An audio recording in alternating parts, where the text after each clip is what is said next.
ప్రశ్న అండి. నాకు నిన్నటి జరిగిన కార్యక్రమానికి ఒక 2 సార్లుగా ఎందుకు ప్రోగ్రాం కండక్ట్ చేశారు? 2 సార్లుగా ప్రోగ్రాం కండక్ట్ చేశారు, బాగానే ఉంది. మరి వెనకాల బ్యానర్ల విషయంలో, ప్రోటోకాల్ విషయంలో ఎందుకు ఒక సక్రమైన విధానాన్ని పాటించలేదు? అధికారుల ఈ తీరును మాత్రమే ప్రశ్నిస్తూ ఈరోజు నేను మీడియా వారందరినీ కూడా ఆశ్రయించడం జరిగింది.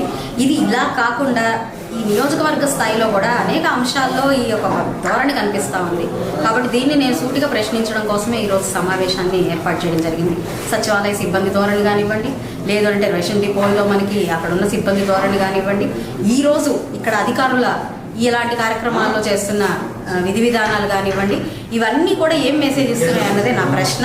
దీనికి ఆన్సర్ చేయాల్సిన అవసరం అధికారులకు ఉంది అన్నది నా ప్రశ్న. ఒకవేళ ఇది నిజంగా ఏదైనా అనుకోకుండా, అవగాహన లేకుండా జరిగి ఉంటే ఈ సందర్భంగా క్షమాపణ కోరుతున్న సందర్భం కూడా నేను మీ అందరి ద్వారా నేను కోరుకుంటున్నాను. దీనిలో ముఖ్యంగా మీకు ప్రోటోకాల్ వివాదం అనేది బాగా ఎక్కువగా కనపడుతుంది. ఏంటి దాన్ని? అదేనండి, నాకు అర్థం కాని విషయం. మరి నిన్నటి రోజున జరిగిన కార్యక్రమాన్ని నేను సాయంత్రం ఎప్పుడో నైట్ నా సోషల్ మీడియాలో వచ్చిన ఫొటోస్ ద్వారా చూడడం జరిగింది. ఆ ఫొటోస్లో మరి మేయర్ గారు పంపిణీ చేస్తున్న దగ్గర మా ఎంపీ గారి ఫోటో కానివ్వండి, నా ఫోటో కానివ్వండి లేకపోవడం చూశాను. అదేవిధంగా నేను పంపిణీ చేస్తున్న బ్యానర్లో మేయర్ గారి ఫోటో కానివ్వండి, మోడీ గారి ఫోటో కానివ్వండి లేకుండా ఉండడం చూశాను. కూటమి ప్రభుత్వం ముందుకెళ్తుంది, సమన్వయంతో ముందుకెళ్తున్నాం. మరి విభజించు పాలించు లాగా ఎందుకు మరి అధికారులు దీన్ని తీసుకెళ్తున్నారా అన్నది ఈరోజు నా ప్రశ్న. దానికోసం మాత్రమే ఈ యొక్క ఏర్పాటు చేసి ప్రశ్నించడం జరిగింది. ఈ విధంగా ఎప్పుడు జరుగుతుందండి మీకు? అంటే నేను ఇవాళ గమనించానండి ఫ్లెక్సీ. గమనించిన వెంటనే నేను అంటే దీన్ని అనిపించవచ్చు, ఇదే చిన్న విషయం, దీన్ని మేము బయటపడి మాట్లాడాల్సినంత అవసరం ఏముంది అని అనిపించవచ్చు. కానీ ఈరోజు ఈ వైఖరిని ఇలాగే కంటిన్యూ చేస్తే మరి అది ఏం మెసేజ్ వెళ్తుంది? ఎందుకు ప్రజాప్రతినిధులు కూడా ప్రశ్నించట్లేదు? ఈరోజు ఒక బ్యానర్ చూస్తారండి, నేను పంపిణీ చేస్తున్న దగ్గర బ్యానర్ మాత్రమే సామాజిక మాధ్యమాల్లో చలామణి చేస్తారు. అందులో ఏమని రాస్తారు?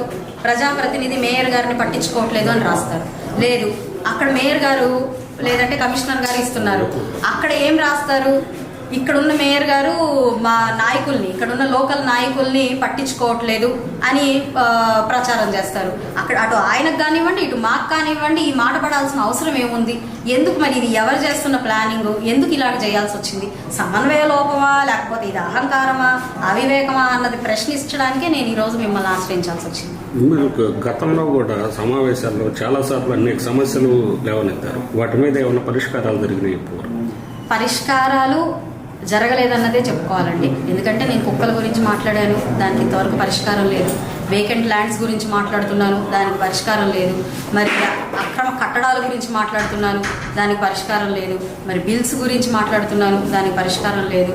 ఎక్కడ పడితే అక్కడ తవ్వేస్తున్న రోడ్ల గురించి ప్రశ్నిస్తున్నాను, దానికి పరిష్కారం లేదు. ఇవన్నీ కూడా టైంతో కూడుకునే విషయాలుగా పక్కకు పట్టేస్తున్నారే తప్ప దానికి ఒక కరెక్ట్గా ప్రణాళికాబద్ధంగా దీనికి ఇది నిజమైన సమస్య, దీన్ని ఎట్టి పరిస్థితుల్లో సాల్వ్ చేయాలి అనే ఒక నిబద్ధత లేకపోవడం, బాధ్యత రాహిత్యం కనిపిస్తున్న క్రమంలో చాలా ఆవేదనగా ఉంది. తప్పకుండా అండి, ఇది ఇలాగే కంటిన్యూ అయితే మాత్రం ఖచ్చితంగా అధిష్టానం దృష్టికి కూడా తీసుకెళ్తాను.